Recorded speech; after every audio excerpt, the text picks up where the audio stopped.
Bismillahirrahmanirrahim. Wajibnya pembahasan kalau ini tentang najis, ya, najis dan cara mensucikannya. Kalau ini sambut dibahas tentang najis, pengertiannya, ya, kalau ini yang najis segala sesuatu yang haram digunakan secara mutlak dalam keadaan yang normal, itu adalah najis. Nah, golongan najis kemarin sudah kita bahas, ada najis mukhafafah atau najis yang ringan, yaitu najisnya air kencing bayi laki-laki yang belum minum atau makan selain ASI. Nah, cara mensucikannya juga mudah karena masih tergolong najis mukhafafah. Cukup dengan mempercikkannya air ke najis tersebut. Ya, tidak perlu mengalirkan, tapi cukup diciprati, ya, diciprati. Kemudian ada najis mutawasithah atau najis yang tengah-tengah. Kemarin dicontohkan adalah segala sesuatu yang keluar dari dua jalan, baik jalan depan atau jalan belakang. Dan sesuatu itu adalah yang berbentuk cair, itu adalah najis atau najis mutawasithah, baik itu dari manusia atau dari hewan apapun. Maka cara mensucikannya di sini ada dua kategori, atau dinamakan dengan najis ainiyah dan hukmiyah. Ketika najisnya itu musyahadatan bil ainiyah atau terlihat, najisnya itu terlihat, seperti contoh air kencing, ya air kencingnya terlihat. Kalau kotoran, ya kotorannya terlihat, maka harus dihilangkan dulu, ainiyahnya harus dihilangkan dulu, sehingga airnya tadi atau najisnya tadi benar-benar hilang, juga sifatnya. Nah, sifat najis itu meliputi ada rasa, warna, dan bau. Maka harus benar-benar hilang dulu. Ketika rasanya itu masih, jadi ketika rasa najis itu masih, jadi tidak perlu dibuktikan dengan kejilan, yang kira-kira kok masih ada rasanya, dihilangkan sampai bersih, sampai tidak ada rasanya. Kalau karena ketika masih ada rasa, maka itu masih bahaya, artinya masih dikatakan najis. Tapi ketika warna dan baunya kok sulit dihilangkan, seperti contoh kadang darah yang menempel pada pakaian, dihilangkan angel, bisa ngeplek, benar-benar sulit. Atau kadang kita tersentuh kotoran ayam, kadang kan memang ada yang sulit, baunya itu orang bisa hilang, angel, itu lam ya dulu, maka tidak apa-apa. Ya, maka tidak apa-apa, artinya ainiyahnya berarti ini sudah hilang, tinggal dibasuh untuk menghilangkan najis hukmiyahnya. Jadi kalau rasanya masih bahaya, tapi kalau warna dan bau yang sulit dihilangkan maka tidak masalah. Ya, seperti tangan buka belet kencok, itu kan kekuatan banget, rasa disabun kadang bisa mabuk, dan itu tidak masalah, sudah suci. Dibilas bisa mabuk, tidak masalah kalau memang sulit dihilangkan. Nah, ketika sudah ainiyahnya hilang, itu artinya masih ada najis yang berupa najis hukmiyah. Ya, artinya ketika dia sudah suci dalam ainiyahnya, tetapi hukmiyahnya belum, artinya belum boleh melakukan sholat di tempat tadi. Maka harus dialirkan air, yang penting mengenai najis tadi. Yang penting mengenai najis yang betek najis, bekas najis tadi disiram banyu, orang langsung dipel. Ya, tadi harus ada air yang mengalir dulu, meskipun sedikit, meskipun hanya sealiran itu, baru airnya sudah hilang, hukmiyahnya sudah hilang. hilangnya dengan sendirinya. Contoh kering sendiri, dia tahu nanti kalau orang kencing kurang dibersih, ngerti-ngerti hilang kering. Ya caranya ya langsung siram air di atasnya, itu harus semuanya. Yang penting menggolongui kena najis. Nah kemarin ada pertanyaan bagaimana kalau najisnya itu berada di kasur. Nah kasur kan masih resep. Anak kecil ngompol di kasur, itu cara mensucikannya bagaimana? Ya sama, tanda-tandanya sama. Tidak harus dicuci, tidak. Ya, yang penting airnya itu dilap dhisik sampai benar-benar kering. Ketika masih basah, terus dilap kok saya basah, dinengke sampai kering. Nggak perlu dikipas atau diapa, harus dinengke sampai kering. Ketika sudah kering, artinya airnya sudah hilang. Baru di atasnya dikasih air sedikit, nah maka harus dimintai, ditandani mau kencingnya mau nih, nanti harus kering kan rakyat kok. Ya, harus ditandani, dikasih tanda mau nih gini. Nah, tadi setelah kering baru dikasih air di atasnya, waktu kita beseng kena kencingnya teman. Itu sudah airnya hilang, baunya juga hilang. Nanti kan mau resep, berarti dilap bisa. Atau nak memang kasurku ya sebenarnya dewe turu ra dewe sholat ora apa ya sebenarnya ben kering dewe kan airnya hilang, tetapi masih ada nanti mianya, tinggal spraynya saja sih diganti. Ya, spraynya sih diganti, boleh dengan tiduran di situ boleh karena tidak katanya dengan ibadah, tidak masalah. Ya.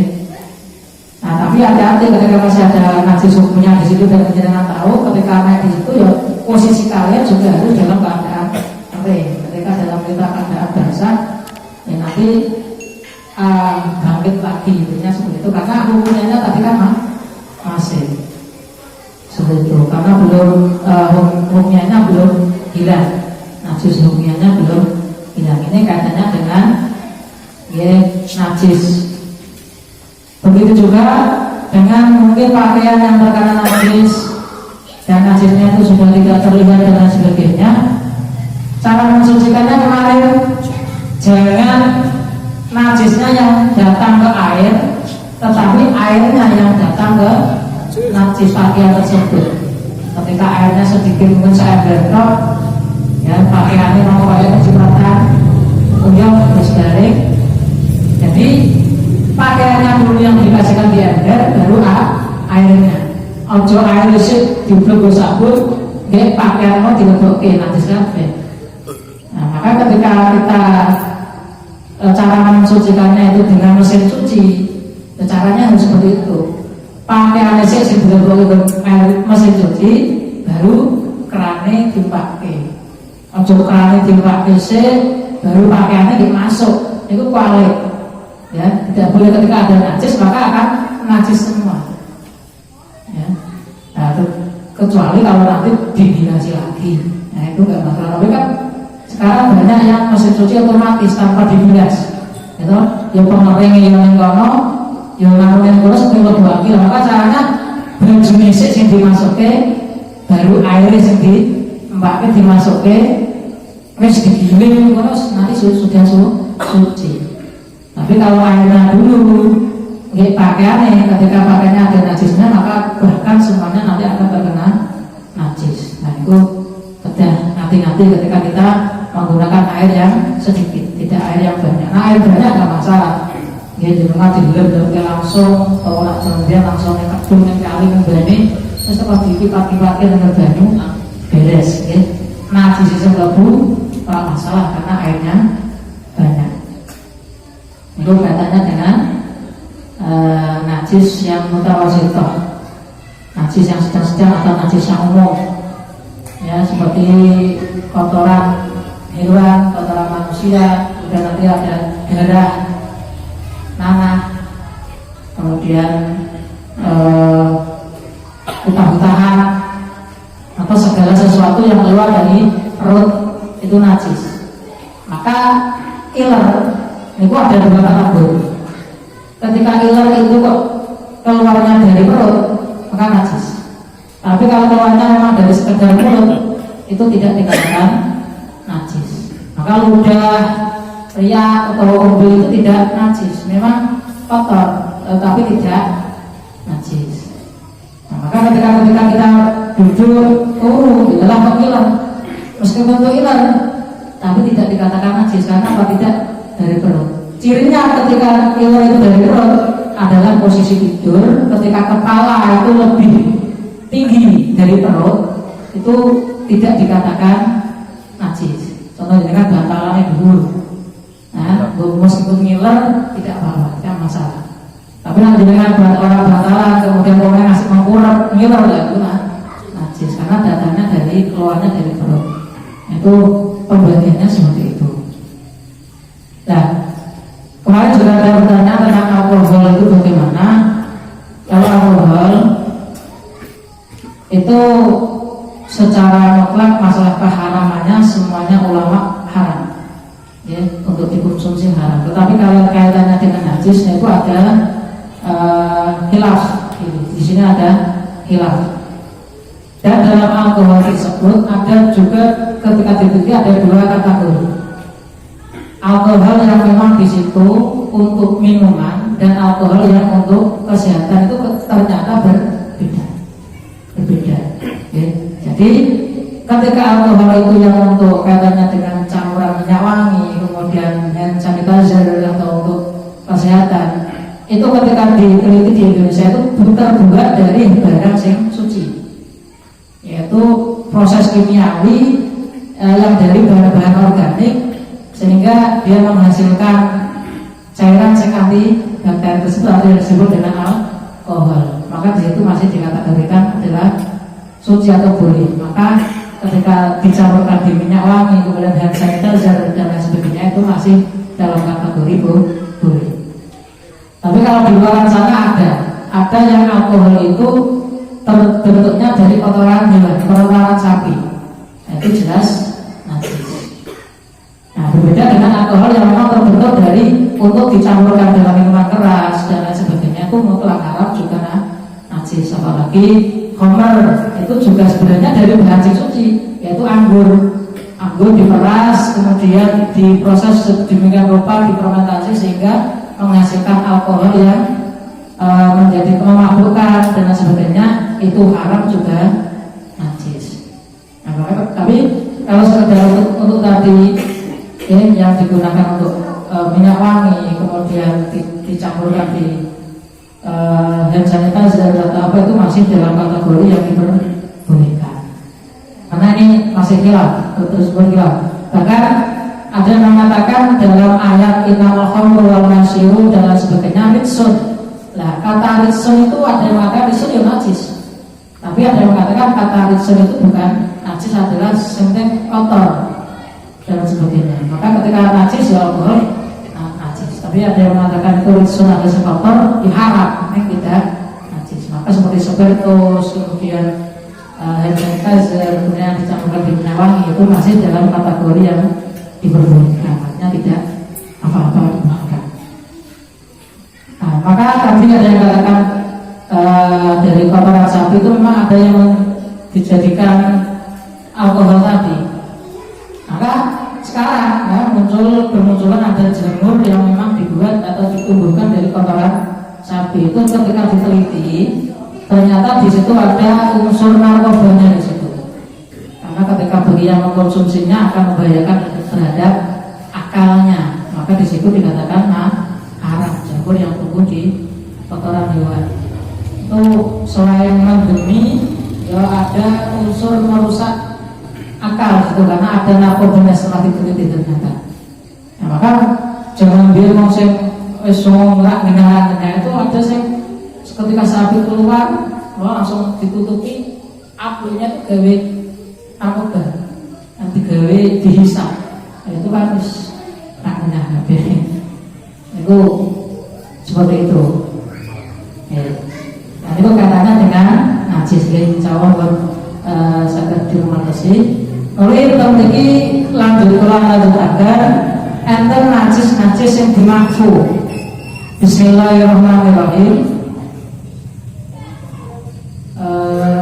Walayu falan ora den ngapura ang saking suci-suci minan najis saking beberapa najis illa yasira kecuali perkara kang sithik minadami saking getih wal lan nanah payu fa'anuma bisobin au badanin watasiku sholat ma'ahlah.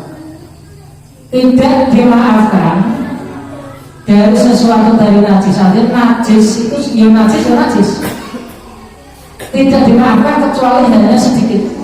Artinya apa? Ada najis yang dimaafkan, yaitu najis yang jumlahnya sedikit seperti darah dan nanah yang sedikit. Nah, batasan sedikit itu adalah dia tidak sampai membeber, tidak sampai mengalir, itu adalah batasan sedikit. Maka ketika ada darah dan nanah yang berada di badan atau pakaian, maka di situ dimaafkan fayufa. Di najis yang dimaafkan. Maka sholat dengan keadaan tersebut, contoh makorek dicuit adalah merebus sama darah sedikit orang sampai milih, kita lanjutkan saja nggak masalah. Tapi kalau sampai milih ya diubah.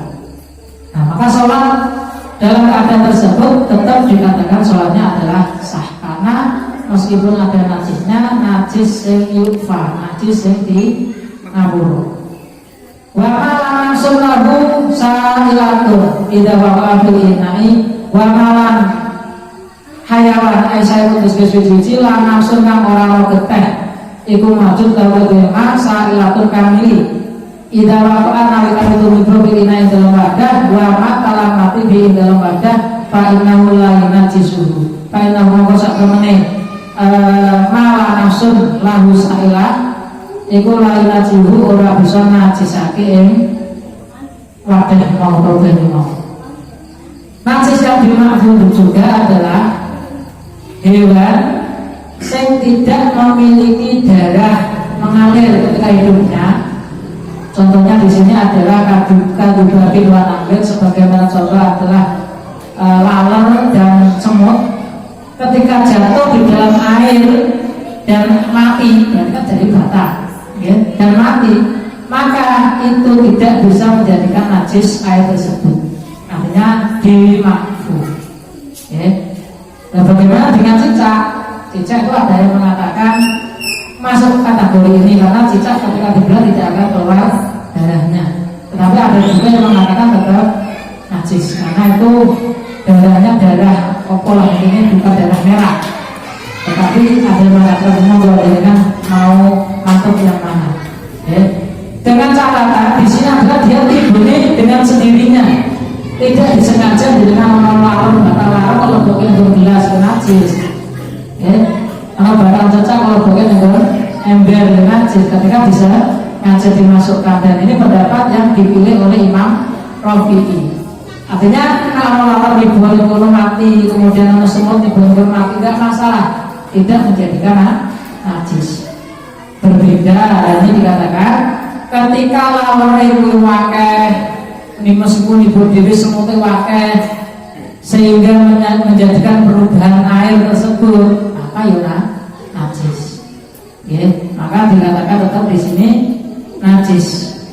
Nah, wajah dimana memang kadudin.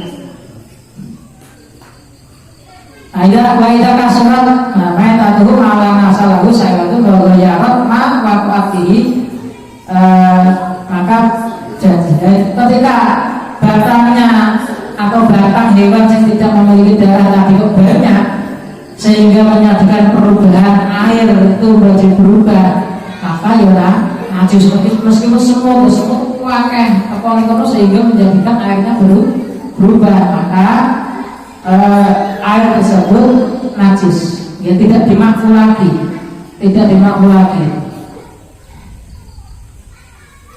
Wa idza nasat dari mata minama kadu di kawin wa faqiyatin lam tunajisuhu qat'an.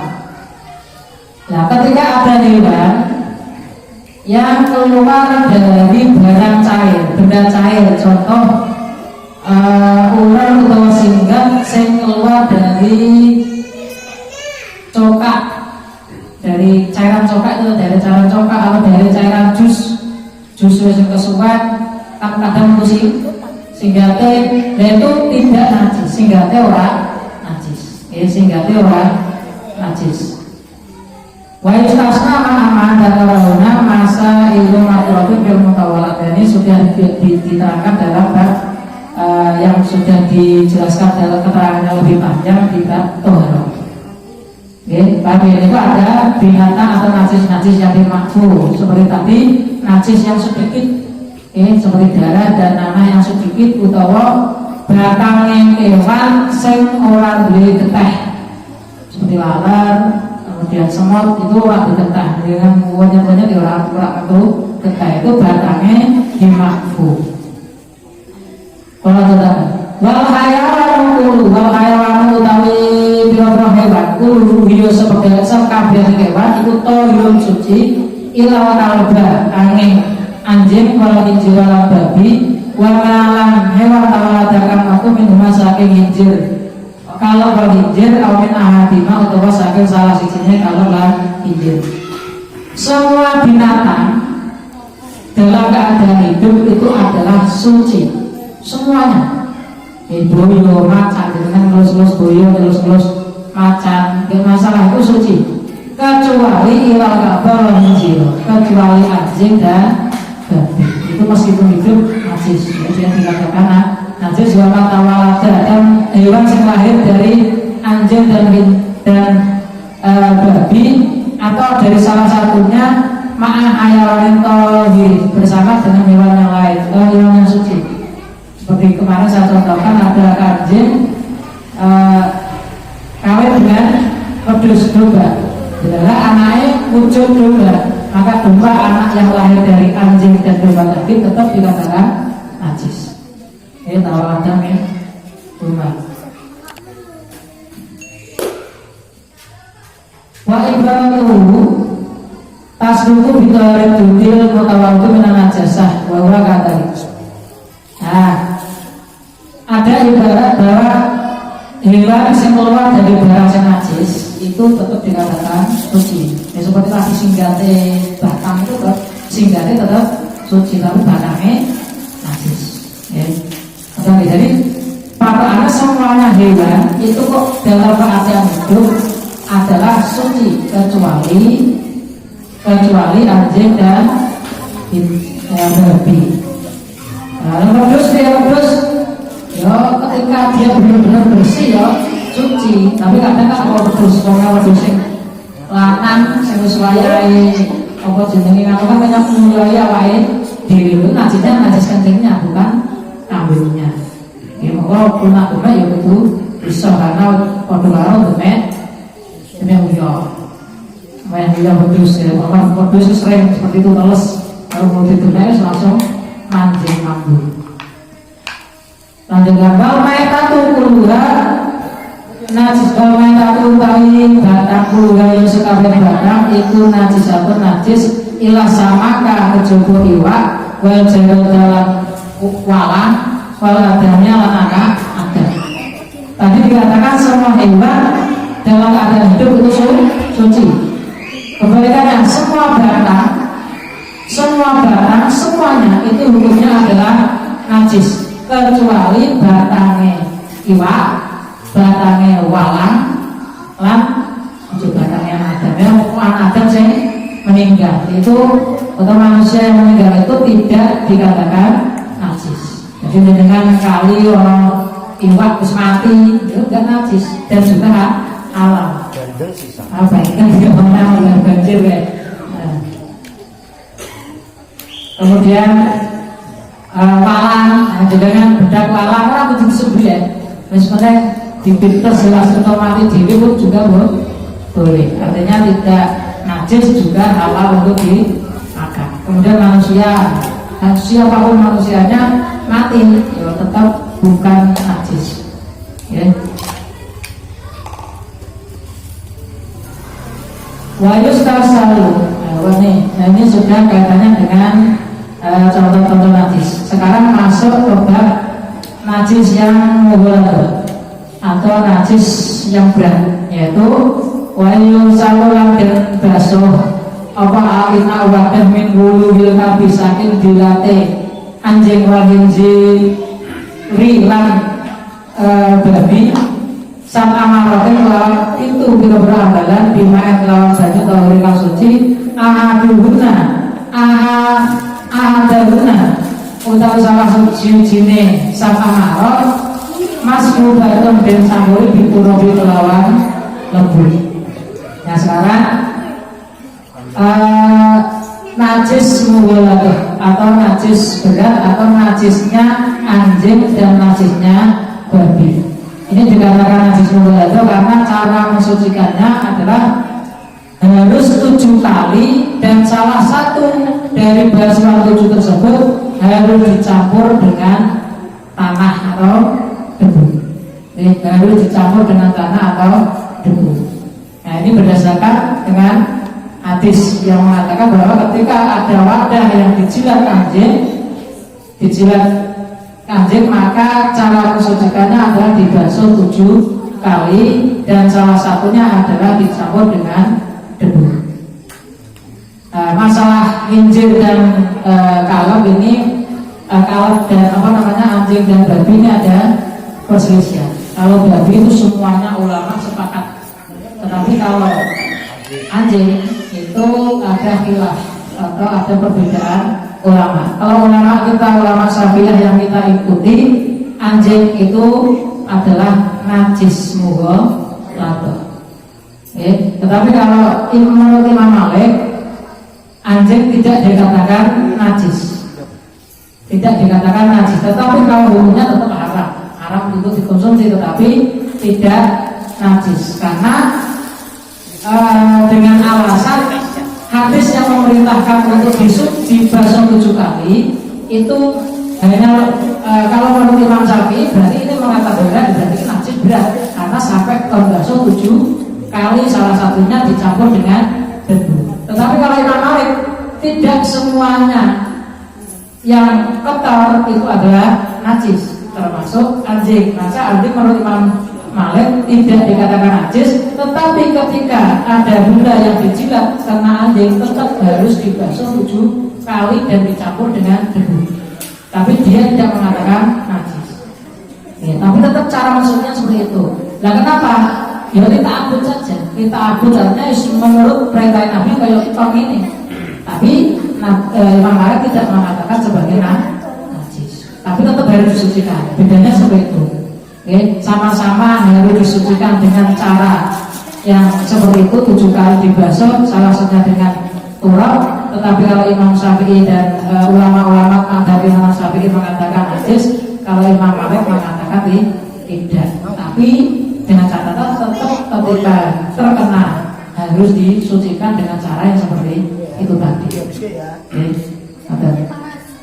Nah, mula kalau ini dikatakan adalah najis, seluruh anggota badan anjing dan itu semuanya adalah najis, kecuali ketika anjingnya itu kering dan anjingnya juga kering, maka tidak masalah karena tidak ada yang menempel. Ya. Pada intinya adalah sebenarnya adalah pada air liurnya, dan sifatnya anjing itu biasanya menjilati badannya, jadi najis kabeh, bukan najis kabeh. Dan ketika diteliti dalam segi kesehatan liur anjing itu terdapat kuman atau virus-virus yang berbahaya. Salah satunya adalah ada virus rabies. Yaitu setelah diteliti kenapa Nabi mengatakan seperti itu, meskipun Imam Malik tidak mengatakan najis, tetapi jenenge air liur sapa wae ora anjing jenenge air liur sebenarnya orang akan merasa jijik, kalau ya harus dibasuh. Kalau nanti dengan agasan umpamanya ngingu anjing dan sebagainya untuk jaga-jaga dan terus nggak masalah, sepenting tahu cara mensucikan.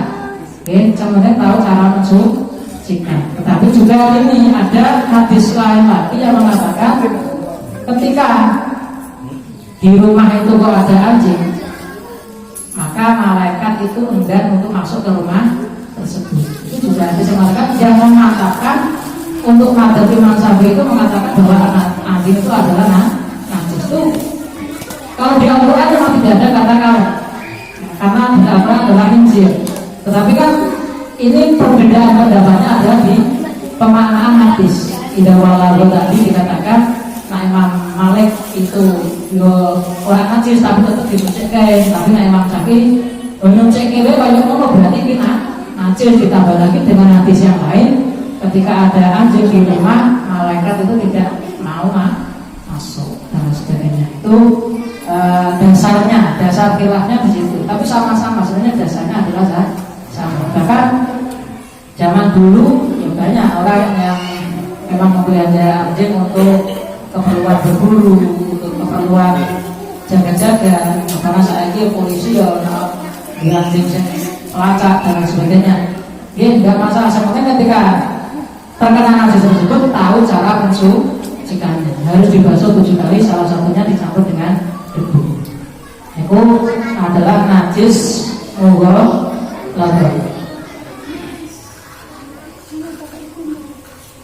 Paling kanan ya.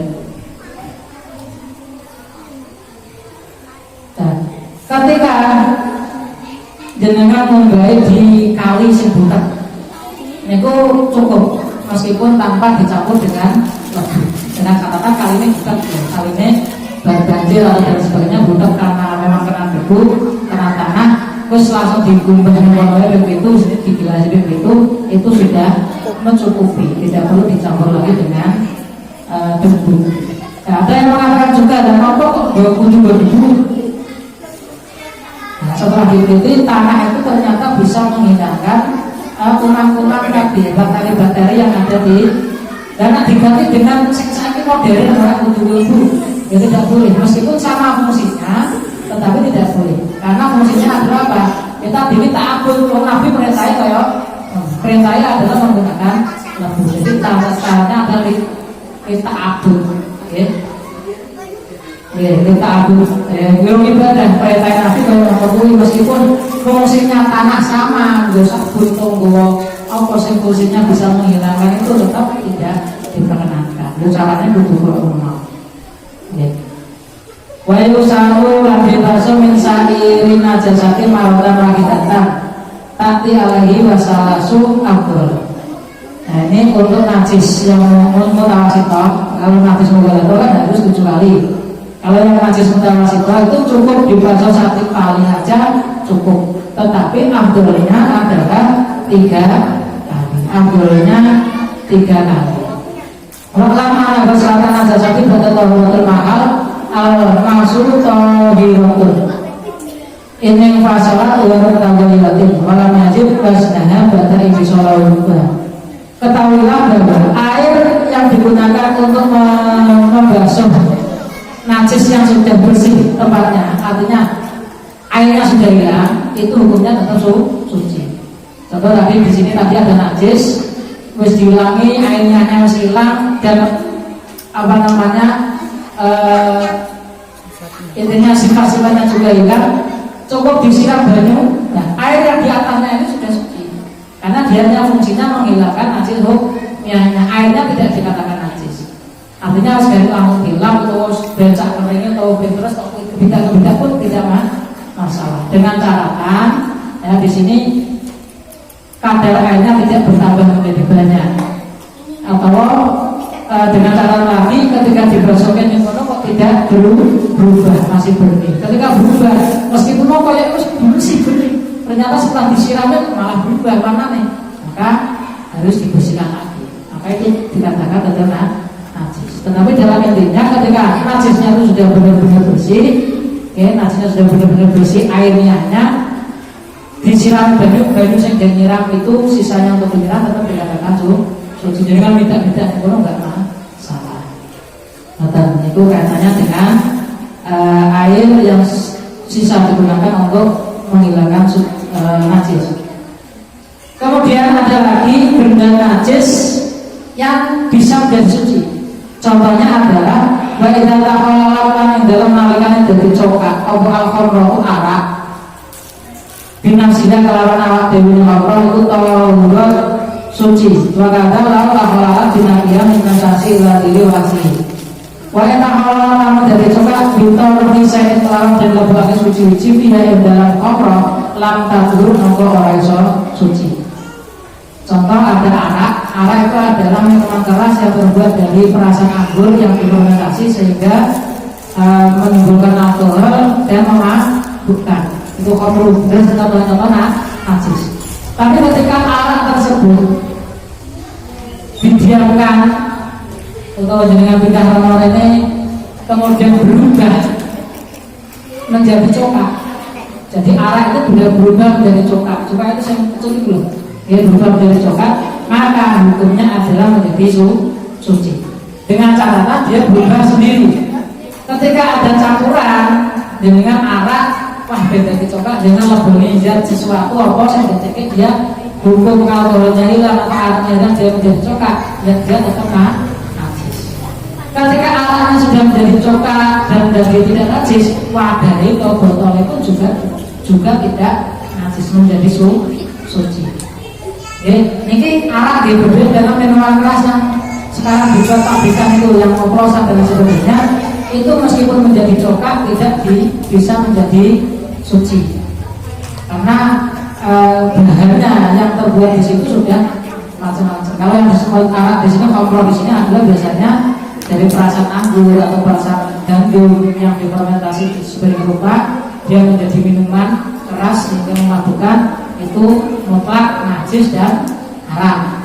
Tapi ketika didiamkan lama kemudian dia menjadi coklat, itu menjadi suci. Ada juga menjadi halal, bumbu kayak rokok, diracak, ya boleh. Nah, itu wajah saudara tahu itu pada tohru tabiah. Artinya ketika khamrah yang menjadi coklat itu sudah suci, otomatis botolnya menjadi juga suci.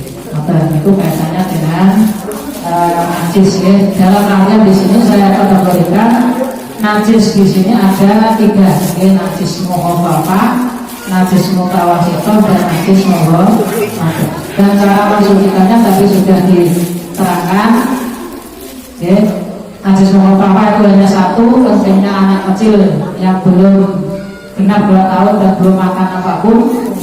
Kemudian kalau najis mughallazah adalah najis yang berat, yaitu najisnya anjing dan babi. Lainnya itu adalah najis mutawasithah, yaitu ada nanah, darah, kotoran kencing, kotoran hewan, kotoran manusia. Kemudian ada koek.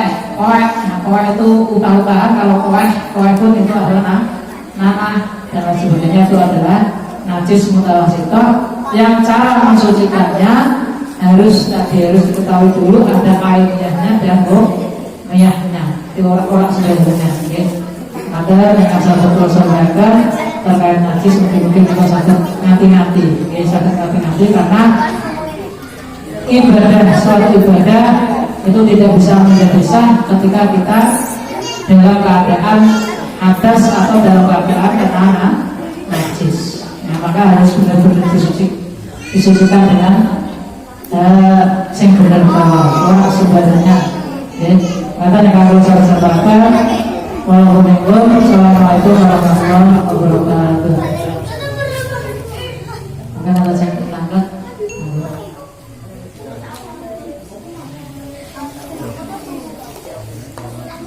jelas ya, berarti masalah najis insya Allah jelas, insya Allah benjang yang berbeda dilanjutkan pasal di bayani akamil haidi wa nifasi wa istihadati.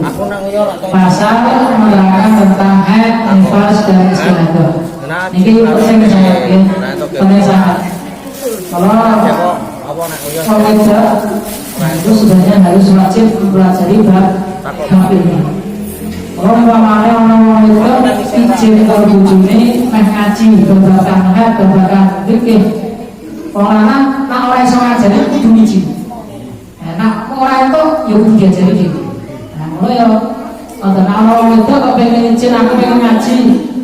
Kok orang larang, ya dia wajib ngajari. Karena orang diajari ngaji orang itu jadi bisa. Bisa. Ada.